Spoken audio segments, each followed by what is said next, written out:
So Krishna tells to Arjun, when the light of wisdom streams forth in all gates of the body, then it may be known that goodness has increased. So if you look at this verse, the words yada, meaning when, and tada, meaning then, are used. I remember a very nice poem of Shankaracharya which is called the Sri Krishna Ashtakam. It says, Yada tada yata tata tateva Krishna satkata maya sadeva gikita tata krupa vivivityada. Wherever I am, wherever it is, however I am, in whatever circumstances I am, in that way may Shri Krishna's divine, beautiful and eternal discourse be constantly be spoken by me. Lord, grant me this grace. I said that one should chant this prayer every single day. The meaning is very beautiful. The phonetic rhythm is very beautiful and its meaning is also beautiful. Shri Krishna uses the words yada, meaning when, and tada, then here. The words asmin, dehe, in this verse are used meaning in this body, and the words sarva dvareshu are used meaning each and every gate. Shri Krishna says that when the light of wisdom streams forth in all gates of the body, then it may be known that the mode of sattva goodness has increased, and that the mode of sattva goodness has become influential.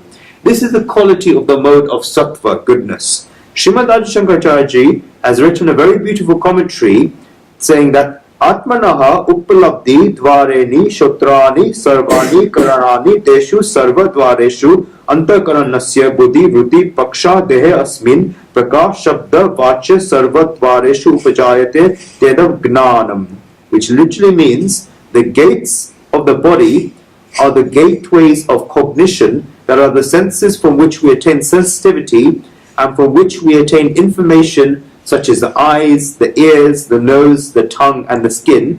Light is the modification of the inner organ, that is the intellect. When it shines out at all the openings of the body, then it is wisdom. Some change happens to the intellect. Just like the three modes of nature reside in everyone, in the same way the intellect resides in everyone. But everyone's intellect performs different work. Does a burglar or a robber have an intellect or not? They have a very nice intellect. Those people who become noted criminal have not just become it like that. When we go to get money from people, then they do not even give us £5. Yet this person speaks in such a way for half an hour, and while driving and travelling, he gets stuck in such a way and takes something from us after we realize that he's fooled us. You are not made a fool, you become a fool. This means that there must have been something in him that we put our trust in him. Does this happen without an intellect? He used his intellect in a mode of tamas, dullness. Some people run very enterprising businesses. Do these work without the intellect? No, they have gigantic intellects. If you sit with them, then you realize they have so much an intellect and they're very shrewd. But where do they use the intellects? They use it in a mode of rajas, passion. They use it entirely to earn wealth. From one factory they get 2 factories, and from 2 factories they get 4 factories. God has given us this very big power to us, and these people use this power to earn wealth. And a knowledgeable person, a wise person, and a great soul has a great intellect. They have a great intellect. It's not as if the intellect is needed for dharma. One needs the greatest of all intellects of dharma. One needs a very sharp intellect. One needs the greatest of intellects for dharma. And this is a use of the mode of sattva, goodness. The intellect changes. When the light of Gnan, wisdom, increases, then consider that the mode of sattva, goodness, is increased. That is why you see that if you observe any person over a period of time, be it 10 years ago, 5 years ago, 2 years ago, and now, then you realize that there's a difference in their radiance and splendor, and that they're in the right path. The language of their eyes changes. Their behavior changes completely. Their radiance and splendor keeps increasing. Therefore, what does this mean? This means that the mode of sattva, goodness, is increasing from inside. Something is constantly changing inside. This is when the light of Gnan, wisdom, streams forth at all gates of the body. This is what comes. The Supreme Soul says in the Srimad Bhagavad that Yada Chitam Prasideta Indriyancha Nivruttini Dehe Payam Manosangam Tat Sattva Vidhi Magpadam. When the thoughts are happy. I will say, using a very small example, that when you're very happy, rejoicing and laughing loudly, then this is the mode of sattva, goodness. That is why we say to people that today your whole radiance is different. This is the mode of sattva, goodness. And when a person is depressed and unhappy, then the radiance goes away and their face has fallen. If the mode of sattva goodness comes in unfortunate circumstances, then radiance will certainly come to a person. That is why Shri Krishna says in this verse that when the light of Gnana wisdom streams forth at all gates of the body, then it may be known that sattva goodness is increased. When one has a lamp lit inside them, then the mode of sattva goodness must be there and they become radiant. I remember a poem by a Hindi poet, Jinke bhitar diye chalte hai, wohi ghar se bahar nikalte hai. Those who have lights lit inside them, only they come out of their houses. Radiance certainly comes. That is why the thoughts become happy. The senses turn away from the sense objects and become fearless. The senses only have one fear. This is a very big difficulty of the senses. The senses need objects. The senses have covetousness for objects. And when covetousness for objects comes, then the senses have a fear. The first craving is whether they'll get the object or not. And if they get the object, then the senses get another fear about whether it will last or not. These two fears are of the senses toward the objects. But the moment when the senses do not need objects, then the attitude has gone far away from the objects and they become fearless. This is radiance. The mind becomes free from attachment. At that time, Shri Krishna says that one should know that such a moment, the instrument to attain him in the form of the mode of sattva goodness is increasing. When the thoughts become happy, the senses turn away from the sense objects and become fearless, and the attachment reduces from the mind. When all of this happens, then consider that the mode of sattva goodness is increasing. One will automatically begin to attain control over their senses. This is when the mode of sattva goodness increases. If a mirror is yours and no dust has gathered on the mirror, then all the pictures and clear reflections will clearly be seen in the mirror.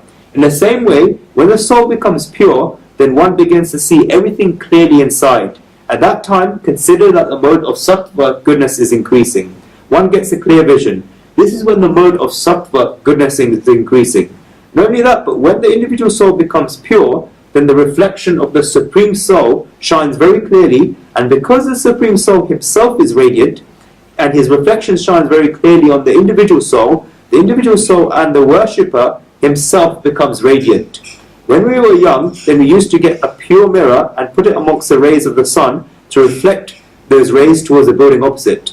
Now, if this mirror is dirty, then the sun will reflect, but the reflection will not go to the building opposite because the mirror is dirty.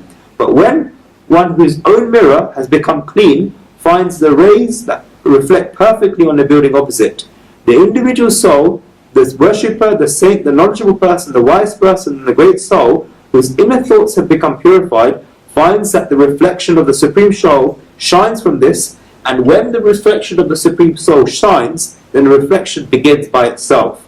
The reflection begins. From this, Shri Krishna says that the light of Gnana wisdom streams forth in all gates of the body. It begins to be seen. And this thing is such that it can never remain hidden. A person of the mode of sattva goodness looks radiant.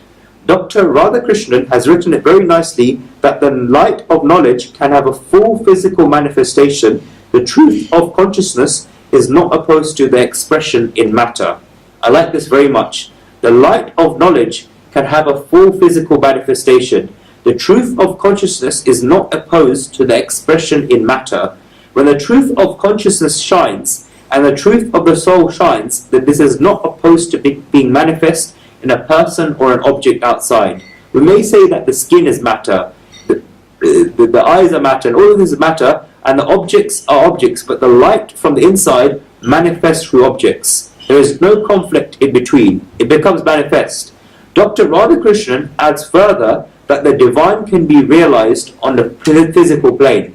I like this saying very much. One can experience the divine on a physical level. That is why one should not consider that there is a divinity on one side and materiality on another, and there's no relationship between the two. No, there's a very beautiful relationship between the two. A fragment of the divine comes having assumed a material form, and we can call this an avatar, an incarnation. And the material life develops himself further and further to attain divinity. There is no contradiction between the two. Dr. Radhakrishnan says that this process is to divinize the human consciousness, to bring light into the physical, and to transfigure a whole life is the aim of yoga. This is the aim of yoga. We are material and the body is a statue of clay that has been made out of the 5 great gross elements. All of these statements are true, but Ram comes and resides in these statues of clay, and only in the statue of clay can one experience Ram. The toys of ashes were placed there while playing by my Lord Sri Ram. And also, Shirara Charira Madhyam Kalu Dharma Sadhana. The body is a vehicle to perform works of dharma. Many people have completely opposed the body, saying that the body is useless and that we should throw it away. No, God becomes manifest in the body. There's a very nice saying in this verse of Behesmin, which shows that Shri Krishna is also instructing us that the increase of the mode of sattva, goodness, the cleanliness of the antakaran, the inner being, and purity in one's outer conduct is possible only in the human body. Asmin dehe. It is maybe not possible in another body. That is why you will see that in 8th verse of this chapter, when God was talking about the mode of tamas and donas, and at that time he said, Mohanam sarvadehinam. It deludes all embodied beings. What is the mode of tamas, donas like? It deludes all embodied beings. On the other hand, where does the mode of sattva, goodness, become manifest from? Only in the human body. This is the distinction. We have come having assumed a human body, and this is therefore a golden opportunity. This is because divinity only becomes manifest in a human birth and not in any other type of birth or in any other type of body. All other types of bodies are bodies to consume material objects. The mode of tamas, donas, binds all creatures, whereas the mode of sattva, goodness, can only be possible in a human body. The human body is a priceless opportunity for spiritual development, and for a person who wastes this opportunity, Sanskrit poets write very beautiful poems that such a person heats pieces of sandalwood in a grill and places a golden pot in that grill that is covered with diamonds. Think about how beautiful this vision is. There is a fire eating pieces of sandalwood in the grill, and there is a golden pot in the oven that is covered with diamonds, and in that pot is being made yam vegetables. After attaining a human birth, the person who does not do anything for his spiritual development wastes his life. This is because Shri Krishna uses the word dehinam in this verse, meaning that it's possible to increase the mode of sattva, goodness, in only in this body and not anywhere else. The mode of sattva, goodness, certainly leads to the light of Gnan, wisdom, streaming forth in all gates of the body. Many people ask me how we can recognize a wise person and how we can recognize a saint. Look into their eyes and you will know. There is no uniform for a saint, where only if a person wears orange clothes, if they have a beard that is 1.5 feet long, or if they have a shawl, and even when it's 35 degrees outside, then they're a saint. It's not like this, and none of these are necessary. One may have the reasons for doing all of these, but they're not necessities, nor are these the qualifications. One should look at their eyes. Pujyashree Bhupendrabhai Maharaj was once asked a question. Babaji never answered too many questions. Whenever he got a question, the Babaji would say a lot of humility that I have not studied and I did not know anything. He would say it very naturally that I did not know anything. I just say what my Lalan, Shri Krishna, gives me inspiration to say from the Vyaspeeth, which is a place where the speaker sits during a holy discourse. Otherwise, I did not know anything. He will never give the answers to questions. I know the people that were close to him, and one of them asked him that, Babaji, in your absence, if we were to attain guidance from someone or do something like that, then how can we recognize a true saint? How can we recognize a true knowledgeable person and a true wise person? Babaji gave the answer in only one sentence, that look into his eyes and you will know. You'll be able to tell from the radiance, compassion, selflessness and straightforwardness in his eyes. And at that moment your heart will tell you that yes, he is a saint. At that moment you cannot put the intellect too much in the middle, your heart will tell you. Shri Krishna says in this verse that when it so happens that the light of Gnan, wisdom, streams forth at all gates in the body, then it may be known that the mode of sattva, goodness, has increased. We should understand one meaning from this, that God is showing us a very hidden red light, that because at that moment one should know that the mode of sattva, goodness, has increased. This means that the modes of rajas, passion, and tamas, dullness, have been overpowered. At that moment the mode of sattva, goodness, has increased.